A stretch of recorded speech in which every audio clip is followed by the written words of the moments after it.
Hello and welcome back to 30 Days to Learn Photoshop. This is day 4, Toolbar walkthrough. I'm Ben Gribbin, and in today's lesson we're going to do a brief introduction to the Photoshop toolbar. So we'll just do a quick run through of what everything is and what they do. So let's go ahead and switch to Photoshop. So here we are, this is the Photoshop interface. We've already discussed what certain elements are, and we did mention the toolbar in the last lesson, but we're going to go through some of the more basic tools just so we can cover what they are, what they do in general. So we'll start top left, and this is the elliptical and rectangular marquee tool, or the marquee tool for short. Now that's selected by pressing M, and you can simply select areas of an image by clicking and dragging out your shape. Now, why would you want to do that, and what can you do with these shapes? Well, you can paint them as if it was a sort of stencil or a mask. You can also resize these areas, like so. You can delete them. So there's a lot of things you can do with that tool. It allows you to just select certain areas of the file and edit them. Now the elliptical marquee tool is the same thing, but it's just a circle, so you can create perfect circles. You can use ovals, whatever you like. Now a little quick tip as well, because there's two tools there with the same keyboard shortcut, if you press Shift and M, it actually cycles between all the tools with that shortcut. Next you've got the Move tool. Now you will have seen us just using it then when we selected those areas. We clicked on the Move tool and we were able to move, as the name implies, and also it allows you to resize elements like so. We can reposition them, we can delete them, and that's done by using the Layer tool. Next up we've got the polygonal lasso tool.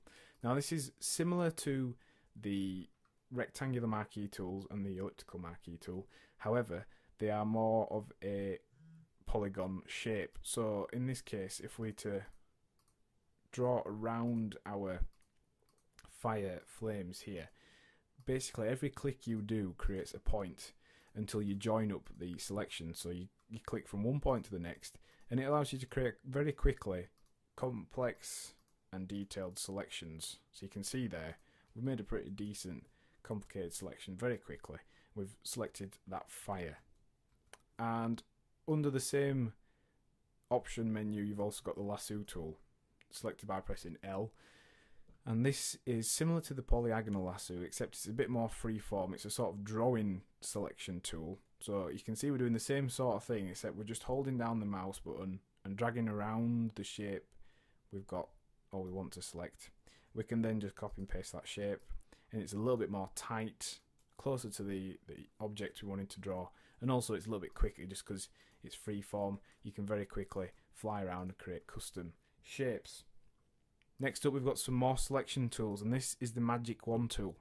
Now this works on the varying levels in an image based upon the highlights, midtones and the shadows, and it's able to calculate areas of similar colour and intensity and do a quick selection of them. So you can see here it's doing a pretty decent job selecting this brick wall, and we can pretty much select anything we want. It's a little bit rough, sometimes requires tidying up, but it allows you to quickly select large chunks of the same colour and shadow. And also we've got the quick selection tool.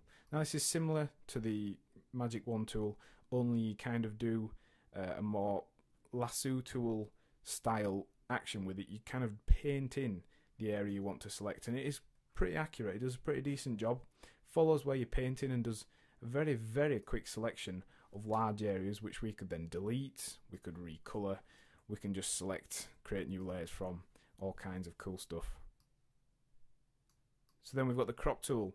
Now the crop tool, well, does what it says on the tin. It crops your images to whatever you set this selection. So basically you drag these little boxes at the top left, top right, all four corners, also in the middle of each section plane, and that allows you then to crop the image as you would like. But you'll also notice it's gridded into 9 boxes, and this allows you to compose the image that you are cropping whilst you're cropping it. So let's say we want to follow the rule of thirds. We can place this flaming man on this line here and also this line here, hit return, and our new image has been cropped according to that selection. So that's the crop tool, very handy tool, accessed by pressing C. Here's a tool that you may well have used before in other programs, the eyedropper tool, accessed by pressing L. Now what this does is simply selects colours as you click on them and sets them to your foreground colour. So if you click on it, you can see it's cycling through the colours that are underneath the cursor, and we're able to select those. Very handy if you need to match colours, blending objects, and it's a tool that you will use quite a bit. Spot healing and healing brush tools are repair tools. Now what these do is they remove artifacts, dust, speckles, noise. They do a pretty decent job. It's all automatically done on the fly by the Photoshop program, so it's all computer generated. If we just go ahead and select a source, we're able to actually go over areas and repair them. So it does a pretty decent job here of removing these flecks of oil. We could perhaps remove some of these brick joins and things like that. So it's a great way of taking old photographs, completely repairing them, and just being able to repair any damaged folds, creases, tears, anything like that once you've scanned them in. The spot healing brush does a similar sort of thing, except you don't have to define a source for where you're repairing your image from. You just literally paint, and Photoshop does its best job possible of trying to repair the area that you have set. So if we try and remove those oily bits there, it does a pretty good job of removing them by calculating what's around that area without those images and artifacts. Now the brush tool, that is something that is used a lot, and you can actually, unlike a lot of other programs, add brushes to the Photoshop brush tool. You can define your own brushes. It's very simple. All you need to do is, if you go onto this panel here, you're able to select the different brush heads. You can set the hardness, the sizing, all kinds of pretty advanced settings, and these allow you to create some really highly detailed graphics. And again, it just works like any other paintbrush would. You just simply draw with your mouse, and that creates the area of colour that you want to do. You can change the opacity and all kinds of things, but again, don't worry, we will be looking at this further into the lesson. Then we have a clone stamp tool. Now this is kind of like the spot healing tool, only it's manual.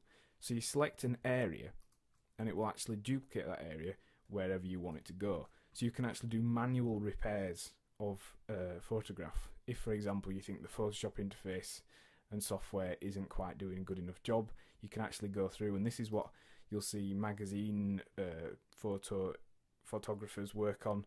They will use this tool to manipulate images to make them as they want them to appear.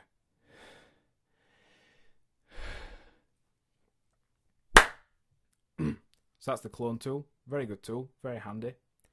The pattern stamp tool is a similar sort of thing, only it will clone in a pattern. And then we've got the history brush tools and art brush tools.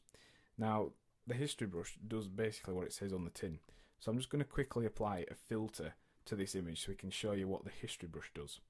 It basically works in reverse to the brush tool. So wherever you paint, it will actually return your image to the one that is saved on the hard drive and how the original document looked.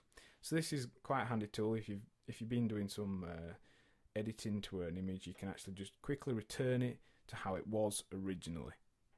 So that's the brush tool, the history brush tool.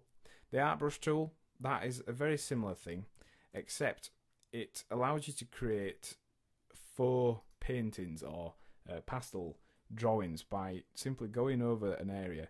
It will actually convert a graphic into these kind of almost collage style images. Eraser tool does what it says on the tin, simply erases and takes you back to a transparent layer, which is handy if you're working with multiple layers. You've also got the gradient tool. Now this can be used to create gradients, and we've also got the paint bucket tool, which works slightly differently to programs such as Microsoft Paint. Because we've got a photograph open here and we're on the photograph's layer, whenever we put in the colour, it will work out the area you want to put the colour. So you can actually use it to fill in spaces. We can make things different colours. Whereas if you were to have a completely empty layer, it will just fill it with that solid colour. Moving on, we've got the blur, sharpen and smudge tools. The blur tool, as you would think, blurs photographs and the images you're working on. Sharpen tool creates a sharper It actually goes to the pixel level and sharpens things up. And the smudge tool allows you to smudge certain elements underneath the brush. You can literally just pull them backwards and forwards as you wish. So let's just try that now. Look, you can see it's quite heavily smudging it there, but if we were to turn down the strength, it would be a more subtle smudge. So we can use that to manipulate images. And then we've got the dodge, burn and sponge tools. The dodge tool actually lightens up the levels of wherever you are painting, while the burn tool will darken the shadows under that area, so you can create custom images with levels that are different here to here. And don't worry about levels, we'll talk about those in one of the lessons in this course. Whereas the sponge tool literally just removes colours, so it's like soaking up the colour from within that area you're painting, and you can change the mode to oversaturate an area as well. Then we've got the pen tool. We're going to do a whole lesson on this because it is a very handy tool for creating custom shapes within the Photoshop interface. You can do curves, create paths, turn this into a selection, all kinds of wonderful stuff with that. Text tool does what it says on the tin, creates text. You can change all the fonts, anything you wish to do so. And then we have the path selection tool, which goes along with the pen tool. That will just select a shape that you make with the pen tool. Then we've got the custom shape tool, which is a really useful option within Photoshop. You can create custom shapes yourself. You can download them, purchase them from websites like Graphic River, and then you can use those in your Photoshop documents. But also it's got built-in support for rectangular shapes, for rounded rectangles, for triangles and polygons, for ellipses, which is just basically a circle, and also for lines. And you can change all options on the option menu, but we'll cover those as we get to them. And then finally we've got the pan and zoom tool, which we've already covered in the previous lesson, so you should know by now that those are for zooming in and out, as well as moving around an image together with the navigator panel. Then at the bottom we've got the colour palettes, foreground and background colours. You can reset them by simply clicking on this little icon, the black and white icon down here, but you can also quickly reverse them by hitting the little switch foreground and background colour button there. And then finally we've got the edit in quick mask mode button at the bottom.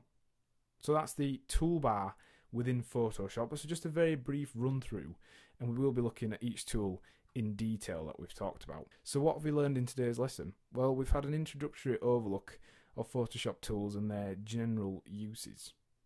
And the task for this lesson is to familiarise yourself with each of the tools, the place that they're in, and also, if you can, the shortcuts it will make working with Photoshop a lot quicker.